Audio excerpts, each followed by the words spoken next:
Salut à tous. Dis-moi, tu t'es déjà demandé pourquoi certains sites sont agréables à lire et d'autres te piquent les yeux rien qu'à les regarder? Alors non, ce n'est pas de la couleur dont je vais parler aujourd'hui, mais quelque chose de plus subtil et qui a pourtant toute son importance, la typographie.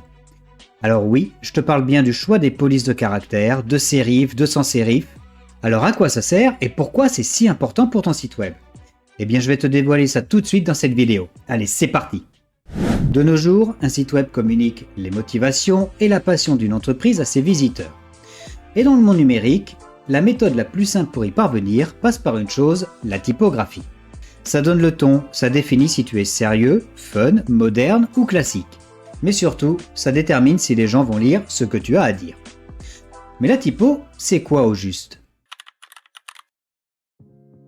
En gros, la typographie, c'est l'art et la manière de rendre ton texte lisible, agréable à lire et visuellement attrayant.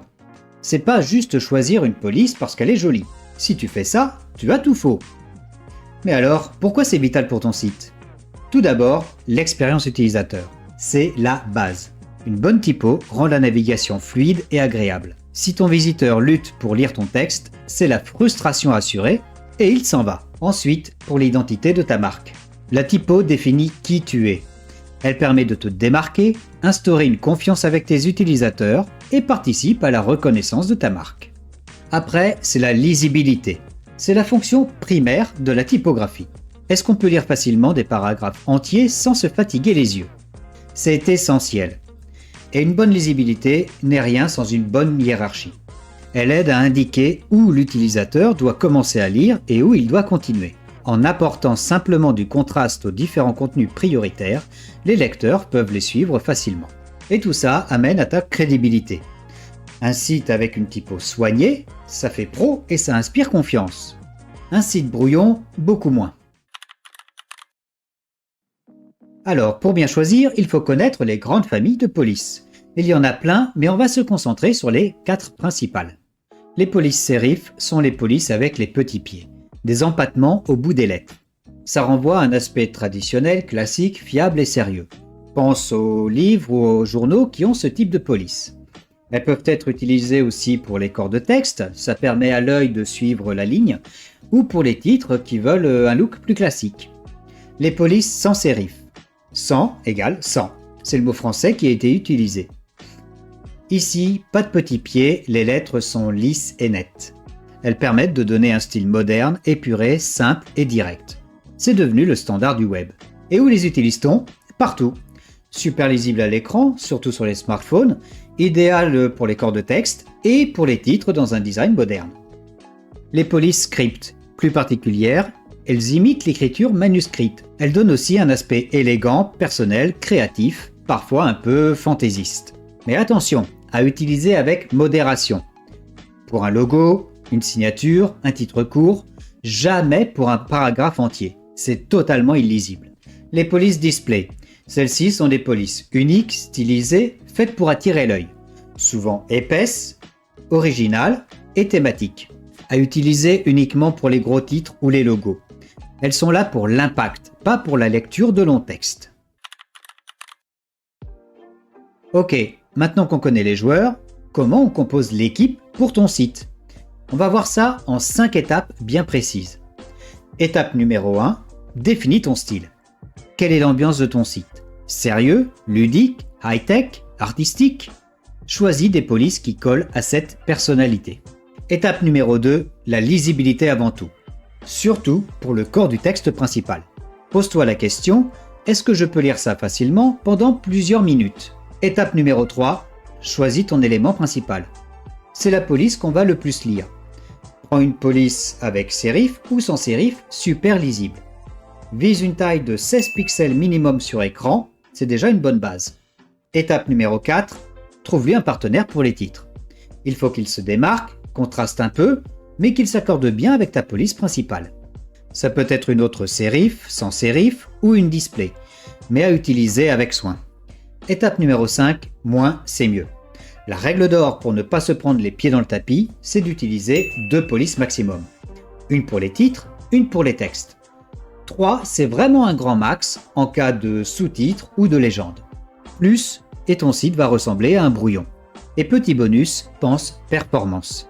Utilise des polices web optimisées pour ne pas ralentir ton site. Google Fonts est ton ami pour ça. Choisir les bonnes polices, c'est bien. Les régler correctement, c'est mieux. Voici quelques astuces rapides pour une bonne mise en scène.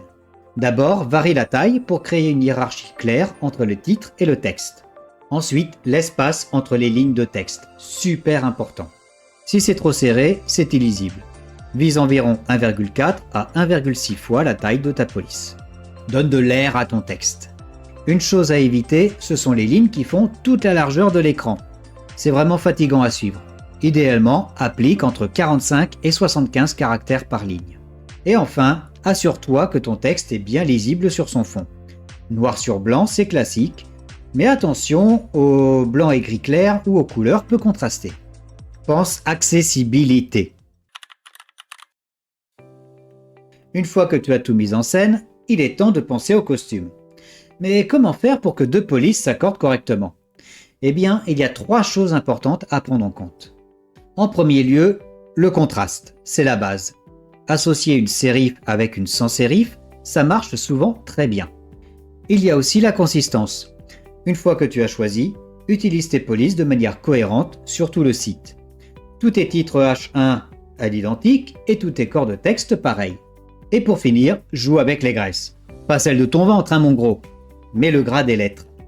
Utilise-le pour mettre en avant des titres, des mots importants ou des sous-titres. Ça aide à structurer ton message. Tu peux aussi utiliser les couleurs, mais avec parcimonie. Allez, avant de finir cette vidéo, faisons un petit récap des choses à faire et à ne pas faire. Donc dans les choses à faire, priorise la lisibilité, choisis bien selon ton identité de marque, limite-toi à 2 ou 3 polices, règle bien l'interligne, la taille, le contraste et teste sur mobile. Et dans les choses à ne pas faire, utilisez les polices script ou display dans les paragraphes, mais vraiment jamais.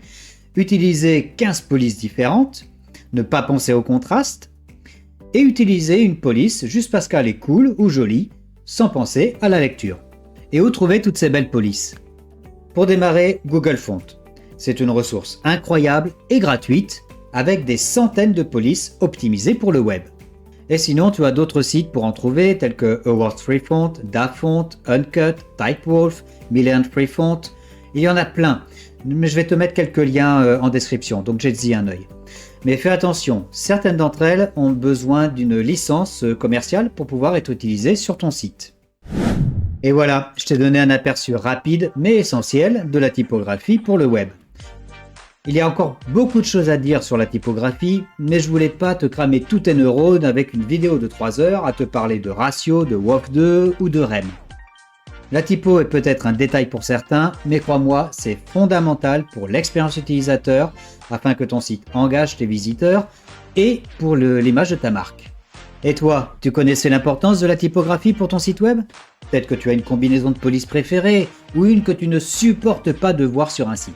Dis-moi tout en commentaire. Et comme d'hab, si tu as aimé cette vidéo et que tu as appris des choses, lâche un gros like, ça fait toujours plaisir, et abonne-toi à la chaîne pour ne pas rater mes prochains conseils pour améliorer ton site web. Je te remercie d'avoir regardé jusqu'au bout, et surtout choisis ta typo avec soin. Allez, je te dis à très bientôt. Ciao!